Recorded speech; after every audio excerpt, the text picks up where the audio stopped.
네 번째 시간입니다. 오늘은 레위기 11장부터 15장에 나와 있는 정결 규정에 대해서 함께 살펴보겠습니다. 첫 번째 시간에도 함께 나눴지만 구약의 세계관에서는 거룩한 것과 속된 것으로 분별하고 속된 것은 또다시 정결한 것과 부정결한 것으로 구분을 짓습니다.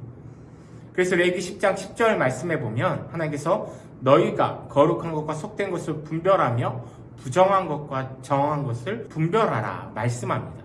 그런데 우리는 흔히 이 속된 것을 부정한 것으로, 더러운 것으로 생각하고 이해합니다. 그래서 무조건 좋지 않은 것으로 여기죠. 그런데 세속을 의미하는 히브리어 명사 홀이라는 단어를 보니까 신성한 것과 대치되는 일상의 상태를 가리킵니다. 동사형 할랄은 신성한 것을 침해하는 것을 뜻합니다. 즉 세속이라는 것은 언제나 거룩에 대해서만 더러운 것으로 여겨지는 것이죠. 일상의 상태에서는 중립적 가치를 가지고 있는 것입니다. 우리가 흔히 알고 있고 이해하는 것과는 조금 다른 개념인 것입니다. 그래서 이스라엘 백성들은 평상시에는 이 세속, 중립 상태인 정결한 상태로 있습니다. 그러면서 그들은 거룩을 지향하며 살아가야 하고 부정결로 전락하는 것을 경계하며 살아가야 합니다. 이처럼 거룩, 정결, 부정결 이 세 상태는 역동성을 가지고 움직입니다. 거룩으로 갈 수도 있고 부정결로 전락할 수도 있고 부정결한 상태에서 다시 정결한 상태로 복귀할 수도 있는 것입니다. 구약에서 말하는 거룩은 성전, 성막이라는 특정 장소에 제한이 있습니다. 백성들은 거룩으로 가기 위해서 이 성전, 성막으로 나아가야 했고 하나님께서 가르쳐주신 적법한 절차를 통해서 나아갈 수 있는 것입니다. 이처럼 구약에서는 직접 찾아가는 거룩을 말하고 있다면 신약에서는 찾아오시는 거룩을 이야기하고 있습니다. 예수님께서 오심으로 말미암아 거룩의 개념이 우리에게 오는 것으로 바뀐 것입니다. 예수님의 오심과 더불어 거룩의 움직임이 능동적으로 바뀌어서 우리에게 찾아오는 것입니다. 예수님으로 말미암아 우리의 죄는 깨끗해지고 우리 또한 예수님을 닮아 거룩한 존재로 변화되는 것입니다. 히브리서 10장 19절과 20절 말씀에 그러므로 형제들아 우리가 예수의 피를 힘입어 성소에 들어갈 담력을 얻었나니 그 길은 우리를 위하여 휘장 가운데 열어놓으신 새로운 살 길이요 휘장은 곧 그의 육체니라. 구약에서는 거룩의 등급에 따라 구분이 있고 그 구분을 넘어가기 위해서 적법한 상태가 돼야 되고 절차를 거쳐야 했습니다. 그렇지 않을 경우에는 죽을 수밖에 없습니다. 그런데 예수님께서 지금 그 경계를 허무셨음을 말씀하고 있습니다. 그러면 우리가 무조건 이제 구약은 무시하고 신약, 찾아오시는 거룩, 예수님만 생각하며 살아가야 되느냐? 그렇지도 않습니다. 하나님께서 예수 그리스도를 통하여서 거룩의 경계를 허무셨습니다. 그럼에도 불구하고 우리는 여전히 하나님을 경외하고 하나님을 향한 두려운 마음을 가지며 살아가야 합니다. 죄 많은 우리, 연약한 우리, 하나님과 원수된 우리에게 하나님께서 먼저 찾아와 주셨지만 우리에게는 여전히 믿음의 확신 가운데 거룩으로 나아갈 것이 요구됩니다. 구약의 패러다임이 신약으로 와서 바뀌었다고 하지만 구약이 완전히 없어진 것이 아닙니다. 찾아오신 하나님의 그 은혜에 우리가 믿음의 확신을 가지고 반응하며 응답하며 살아가야 하는 것이죠. 히브리서 10장 22절 말씀입니다. 우리가 마음의 뿌림을 받아 악한 양심으로부터 벗어나고 몸은 맑은 물로 씻음을 받았으니 참 마음과 온전한 믿음으로 하나님께 나아가자. 우리가 늘 진실한 마음과 확실한 믿음으로 거룩하신 하나님께 우리 또한 반응하며 나아가야 하는 것입니다. 구약의 세계에서 비춰볼 때 거룩한 것과 정결한 것과 부정결한 이 세 상태가 있습니다. 우리는 이 세 상태 가운데 어디에 속해 있으면서 거룩을 지향하며 살아가고 우리에게 찾아오신 예수 그리스도를 통해서 거룩한 존재가 되었습니다. 예수님의 거룩이 우리에게 전염된 것이죠. 예수님의 거룩이 전염된 우리 또한 거룩을 전염시키는 거룩을 발산하는 삶을 살아가야 합니다. 우리가 거룩을 선포함으로 인하여서 우리가 속한 가정, 우리의 공동체, 우리의 지역이 거룩해지도록 거룩을 전염시키는 삶을 살아가야 합니다. 코로나 바이러스가 전염되는 것을 걱정하고 두려워하는 이 시대 가운데 우리는 거룩을 전염시키는 삶을 살아가야 하는 것입니다. 자, 그러면 레위기 11장을 먼저 살펴보겠습니다. 레위기 11장은 짐승들을 정결한 것과 부정결한 것으로 구분 짓고 있습니다. 근데 여기서 우리가 착각하지 말아야 할 것은 부정결한 짐승이 열등한 것은 결코 아닙니다. 하나님께서는 모든 피조물을 창조하시고 보시기에 좋았다라고 말씀하셨죠. 정결한 것과 부정결한 것으로 구분 짓는 것은 상징을 통해서 우리에게 교훈을 주고자 하는 목적을 가지고 있는 것입니다. 정결한 동물과 부정결한 동물을 구분 짓는 기준을 먼저 살펴보면 여러 학설들이 있습니다. 먼저는 보건위생학적 기준에 의해서 부정한 짐승은 비위생적이고 건강에 해롭다라고 보는 것입니다. 그런데 요즘에 건강에 좋다라고 해서 우리가 먹고 있는 것을 보면 부정한 짐승에 있는 것이 많이 있습니다. 두 번째 기준은 심리적 기준에 의해서인데 보기에 좋은 것이 정결한 것이고 그렇지 않으면 부정하다라고 보았습니다. 그런데 이 심리적이라는 것은 너무 주관적입니다. 사람마다 다 기준이 다르기에 이 기준 또한 적절하지 못하다라고 볼 수 있습니다. 세 번째 기준은 창조의 표준설입니다. 창세기 1장에 보면 하나님께서 피조물을 만드실 때 종류대로 창조하셨습니다. 그래서 이 창조의 원리에 따라 종과 종 사이의 구분이 뚜렷한 것은 정결한 것이고 그렇지 않은 것은 부정결하다라고 보았습니다. 그런데 사자와 호랑이, 종의 구분이 뚜렷하죠. 그런데도 부정결한 것으로 보았기에 이 창조의 표준설 또한 적절하지는 않다라고 보여집니다. 다음으로는 상징설이 있습니다. 정결한 것은 이스라엘을 상징하고 부정한 것은 이방인을 상징한다고 보는 기준입니다. 그런데 독수리의 경우 부정한 짐승임에도 불구하고 하나님의 완벽한 보호하심과 인도하심을 나타낼 때 독수리를 사용하셨습니다. 그렇게 이 상징설 또한 적절하지는 않다라고 보여집니다. 최근에 학자들은 생명의 그 기준이 있다라고 보고 있습니다. 즉 생명을 상징하는 것은 정결한 것이고 죽음을 상징하는 것은 부정하다라고 보는 것이죠.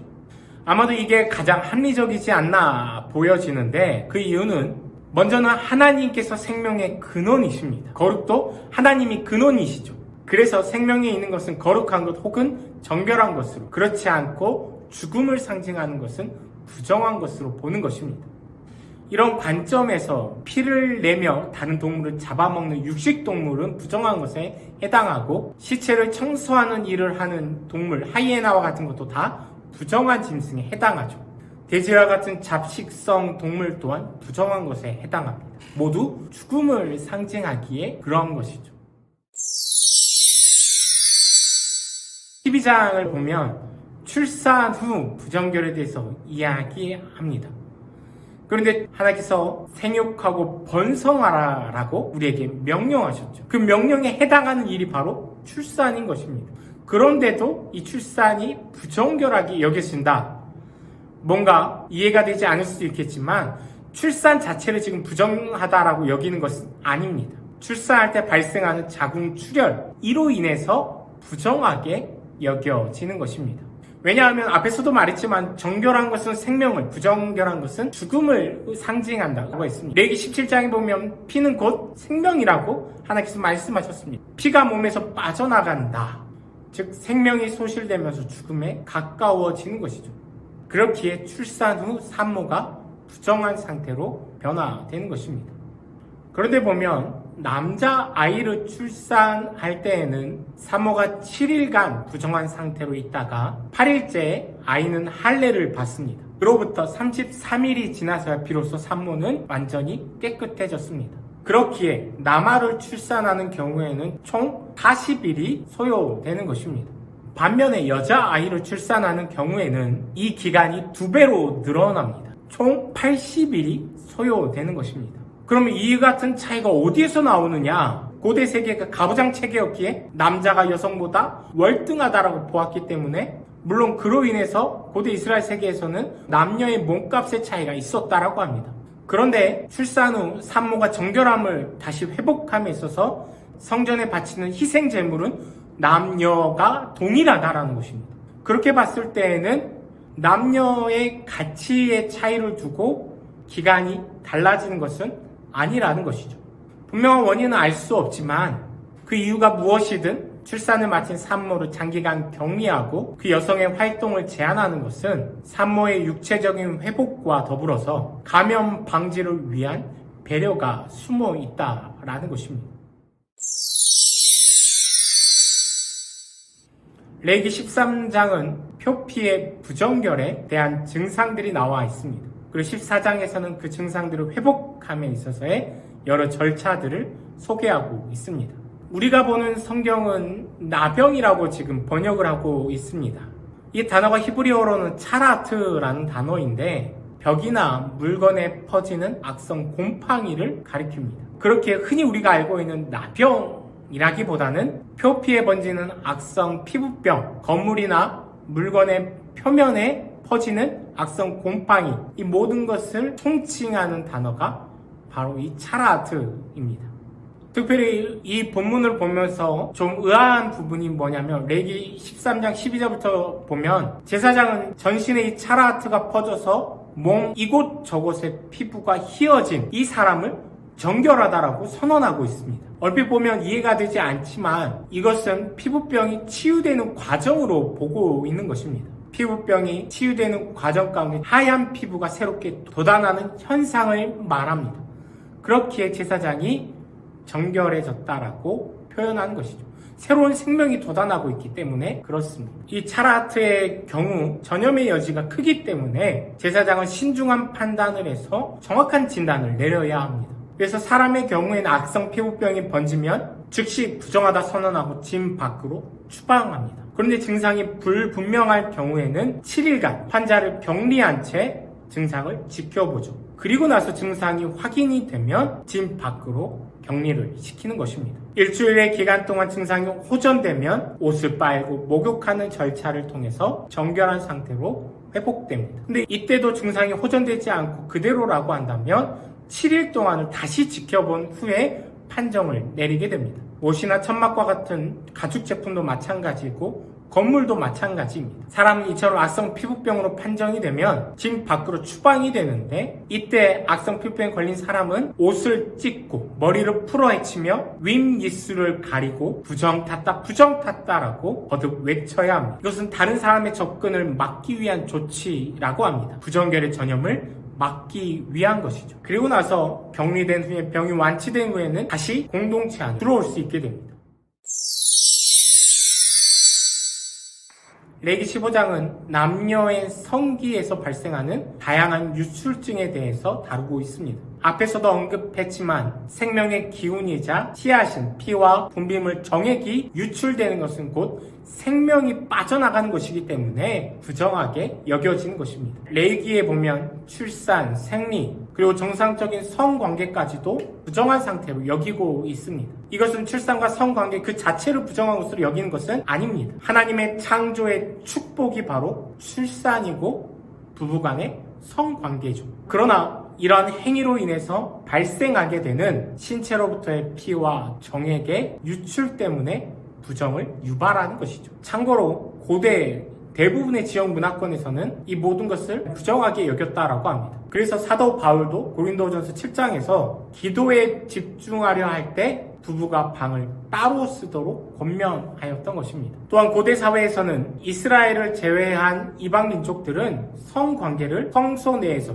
중요한 제의 중 하나로 실행하였습니다. 수메르 사회에서는 새해를 맞을 때마다 신당의 꼭대기층에서 풍요와 다산을 기원하며 선택된 여사제가 국가 통치자인 왕과 혼인식을 거행하고 성관계를 가졌다라고 합니다. 가나안 민족들도 마찬가지입니다. 성소에서 성관계를 맺으면서 날씨를 주관하는 신에게 비를 내려 풍성한 열매를 맺을 수 있게 해달라고 기원하였던 것입니다. 이렇기에 제의적인 매춘이 고대 사회 이방 민족 안에서는 예배의 필수적 요소였고 신성한 창녀들이 성소에서 거주하였던 것입니다. 그러나 하나님께서는 인간의 성행위를 철저히 인간의 영역으로 제한하십니다. 성소에서 어떤 성행위도 금지되며 성관계를 가진 사람은 성소에 접근하는데 정결 절차를 거쳐야 했습니다. 자녀의 출산도 마찬가지이고 풍성한 열매를 거두는 것도 마찬가지. 성이라는 것이 하나님의 축복으로 주어지는 것이지만 쾌락을 얻기 위해서, 풍성한 것을 얻기 위해서 수단으로 잘못 사용되면 안 된다라는 것을 철저히 경계하고 있습니다. 예수님께서는 대제사장이시면서 동시에 직접적인 치료자이셨습니다. 나병 환자를 깨끗게 하셨고, 귀신을 내쫓으셨고, 눈먼 자를 보게 하셨고, 12년 동안 혈루증을 앓은 여인의 접근을 허용하시고 치료하셨습니다. 죽은 시체를 가까이 하시고 끌어안으시며 죽은 자를 살리셨습니다. 당시에 더럽다라고 여겨진 창녀들 세리와 함께 하시며 그들과 식사하셨습니다. 반면에 바리새인들은 보면 완벽한 정결의 상태를 보였습니다. 바리새인들은 거의 병적인 수준으로 정결에 집착하였다고 합니다. 유월절 직전에는 그들의 몸이 혹시 더럽혀질까봐 빌라도의 관정에 한 발자국도 들이지 않았습니다. 바리새인들은 이처럼 완벽한 정결의 상태를 유지하고자 하였습니다. 그런데 그런 그들이 죄 없으신 가장 깨끗하고 거룩하신 예수님을 십자가에 못 박았습니다. 누가복음 11장 37절 이하의 말씀에 보면 예수님께서 이런 바리새인들을 향해서 겉은 장과 대접의 표면처럼 깨끗하나 속은 탐욕과 악독으로 가득 찬 진정으로 부정한 자들이라고 말씀하셨습니다. 정결의 목적은 내 의를 드러내고자, 내 욕심을 채우고자 여기에 있지 않습니다. 정결의 목적은 거룩에 있습니다. 거룩하신 하나님께로 가까이 가는 것이 정결의 목적이죠. 예수님 이후에 레위기에서 말하는 제사나 정결 예식은 다 폐지되었습니다. 그러나 정결이 말하는 그 본질, 거룩으로 나아가는 그 본질은 여전히 남아있는 것입니다. 베드로전서 1장 15절과 16절 말씀입니다. 오직 너희를 부르신 거룩한 이처럼 너희도 모든 행실에 거룩한 자가 되라. 기록되었을 때 내가 거룩하니 너희도 거룩할지어다. 사도 바울은 고린도전서 3장 16절 말씀에서 이렇게 말합니다. 너희는 너희가 하나님의 성전인 것과 하나님의 성령이 너희 안에 계시는 것을 알지 못하느냐. 우리 모두가 하나님의 거룩한 성전입니다. 하나님께서는 우리를 부르시며 모든 행실에 거룩한 자가 되라 말씀하십니다. 하나님의 성전이고 하나님의 부르심에 합당하게 모든 행실에 거룩한 자가 되기 위해서 우리는 세상과 구별된 정결한 삶을 살아가야 합니다. 고린도후서 7장 1절 말씀입니다. 사랑하는 자들아, 이 약속을 가진 우리는 하나님을 두려워하는 가운데 거룩함을 온전히 이루어 육과 영의 온갖 더러운 것에서 자신을 깨끗하게 하자. 이렇게 자신을 깨끗하게 하는 자가 귀하게 쓰이는 그릇이 되어서 주인이 기쁘게 사용하고 모든 선한 일을 하기에 부족함이 없는 합당한 사람이 될 것이다 라고 디모데후서 2장 21절 말씀은 이야기하고 있습니다. 이처럼 성경은 보여지는 정결성, 내 만족을 채우기 위한 정결성을 이야기한 것이 아니라 우리 내면의 정결함, 그래서 산 제물로 드려지는 성도의 됨을 말씀하고 있습니다. 우리 모두가 부르신 그 하나님 앞에 모든 행실이 거룩한 자가 되어서 육과 영의 온갖 더러운 것에서 벗어나서 우리를 깨끗하게 하는 하나님의 성전된 삶을 살아가야 합니다. 우리 삶 전체가 거룩한 산 제물이 되는 여러분의 삶이 되었으면 좋겠고, 그로 인해서 거룩을 전염시키며 전파하며 살아가는 우리 모두가 되었으면 좋겠습니다. 감사합니다.